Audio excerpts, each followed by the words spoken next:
Hello students, இந்த வீடியோவில் நம்ம BWeb அப்படின்ற ஒரு buggy web application series நம்ம பார்த்துட்ருக்கோம்.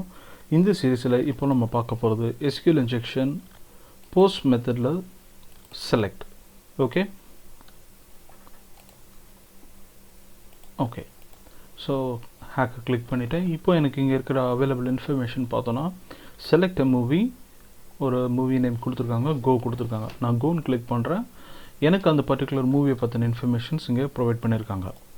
ஓகே, ஸோ இதோட டேட்டா எப்படி மூவ் ஆகுது, எப்படி பாஸ் ஆகிருக்குதுன்னு நம்ம பார்த்தோன்னா இங்கே கெட் மெத்தடில் இல்லை, அண்ட் இது வந்து ஒரு போஸ்ட் மெத்தட். அதனால் இதோட ஹெட்டர்ஸை நம்ம கேப்சர் பண்ணோன்னா மேபி அதில் இருக்கிற வேல்யூஸை நம்மளால் மாடிஃபை பண்ண முடியும்.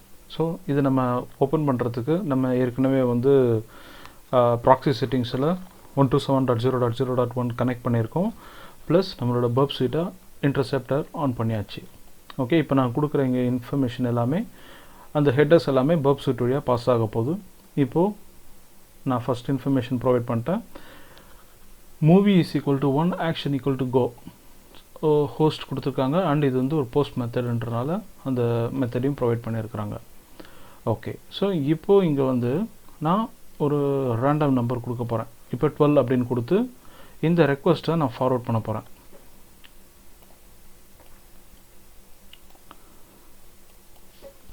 ஓகே, ஃபார்வர்ட் பண்ணப்போ நோ மூவிஸ் வேர் ஃபவுண்டுன்னு வந்திருக்கு. ஸோ விச் மீன்ஸ் இதுக்கப்புறம் அந்த 12 அப்படின்ற நம்பரில் வந்து மூவிஸ் இல்லை. இப்போது நான் இதை வந்து திரும்ப நான் செக் பண்ணி பார்க்குறேன். அகைன் ஐ எம் கிளிக்கிங் கோ. இதில் வந்து 10 கொடுக்குறேன். 10 கொடுத்து நான் என்ட்ரு பண்ணுறேன், ஃபார்வர்ட் பண்ணுறேன். இப்போ ஃபார்வர்ட் பண்ணும்போது எனக்கு லாஸ்ட் ஒரு மூவி நேம் ஒன்று வருது. ஸோ இங்கே அப் டு 10 வரைக்கும் மூவிஸ் இருக்குன்றது என்னால் தெரிஞ்சுக்க முடியுது.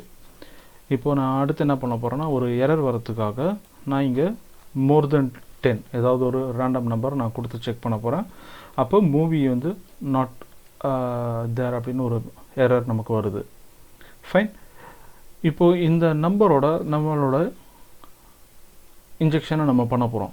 பட் ஆனால் இங்கே என்ன ஆயிருக்குன்னு நம்ம பார்த்தோன்னா, இங்கே ஆம்பர்சண்ட் இதெல்லாம் யூஸ் பண்ணியிருக்கிறத வச்சு பார்க்கும்போது இங்கே மேபி அவங்க வந்து URL என்கோடிங் யூஸ் பண்ணியிருக்க சான்சஸ் இருக்குது. ஸோ அதுக்கு முன்னாடி நம்மளோட query நம்ம செக் பண்ணி பார்த்தோம் அப்படின்னா, ஆர்டர் பை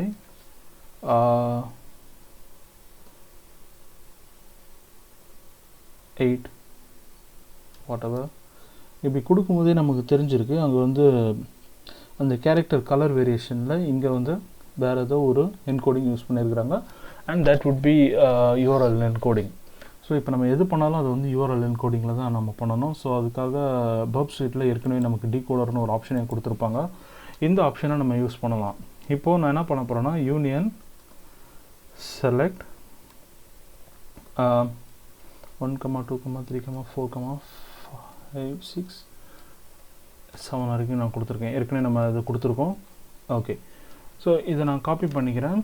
இதை காப்பி பண்ணிவிட்டு ஓகே இந்த URL என்கோடடான அந்த டேட்டாவை நான் காப்பி பண்ணிக்கிறேன்.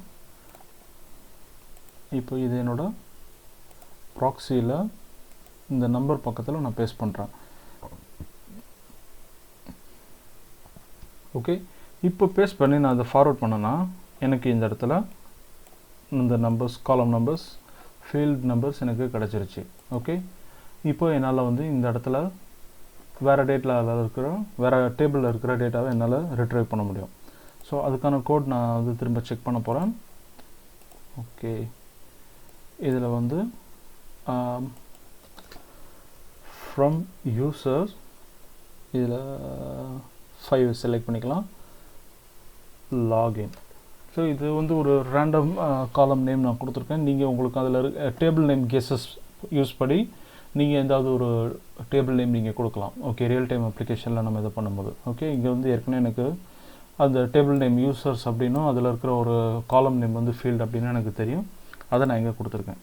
இப்போ இதை வந்து நான் என்கோட் பண்ண போகிறேன்.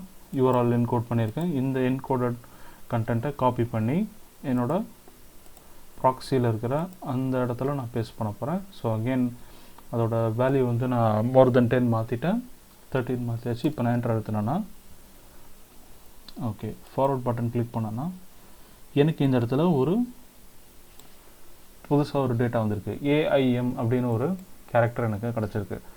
ஸோ இது வந்து டேட்டா பேஸ் வேறு ஒரு டேபிளில் இருக்கிற டேட்டாவை நான் ரிட்ரைவ் பண்ணியிருக்கேன்.